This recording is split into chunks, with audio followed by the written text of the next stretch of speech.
En 2019, la production nationale de lait a atteint 264,6 millions de litres, soit 46% des besoins de la population. Cette production progresse constamment, mais reste dominée par les importations de lait en poudre qui couvrent encore 54% de la consommation nationale. Le lait local est très apprécié, mais la filière doit faire face à de nombreuses difficultés pour qu'il remplisse nos calebasses. La production est irrégulière, le système de collecte, transport et conservation est déficient, le lait en poudre reconstitué est un concurrent redoutable. Boire du lait frais tiré de nos vaches ou consommer son yaourt est souvent plus coûteux que les produits laitiers fabriqués à partir de lait en poudre importé.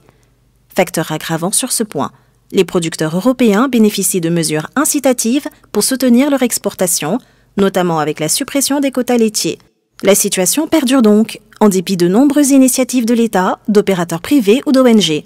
Beaucoup de nos industriels se trouvent contraints d'utiliser du lait en poudre importé dans leurs produits pour rester compétitifs. C'est pour améliorer cette situation que le lait est inscrit parmi les filières prioritaires du plan Sénégal émergent, le PSE. Connaissez-vous le Pradlait? C'est le projet d'appui au développement de la filière laitière mis en œuvre par le ministère de l'Élevage et des Productions animales.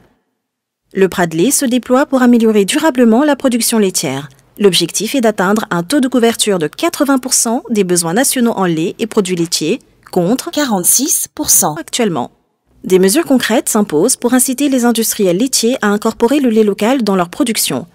Le bureau opérationnel de suivi du PSE a lancé une étude en relation avec le ministère de l'Élevage et tous les acteurs de la filière, organisations professionnelles, secteur privé et société civile. Il s'agit, ensemble, de s'accorder sur les ajustements et les stratégies ayant un réel impact sur notre souveraineté alimentaire en matière de lait et produits laitiers.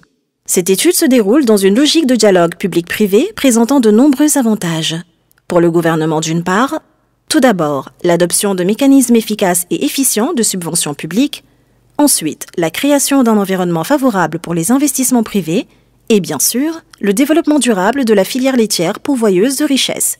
Enfin, la baisse de l'importation des produits laitiers. Pour les industriels, d'autre part, une meilleure prise en compte des prérequis pour une industrie laitière viable au Sénégal, la sécurisation de leurs investissements et l'amélioration de la rentabilité. Et pour les producteurs, une motivation pour augmenter leur production et la sécurisation des débouchés à des prix rémunérateurs. Notre ambition, permettre à chacun de consommer simplement du lait et des produits laitiers locaux de qualité à des prix accessibles. Ce document est réalisé avec l'appui du Programme des Nations Unies pour le développement, PNUD, qui accompagne le BOSS dans le suivi opérationnel de la mise en œuvre des projets et réformes prioritaires du PSE.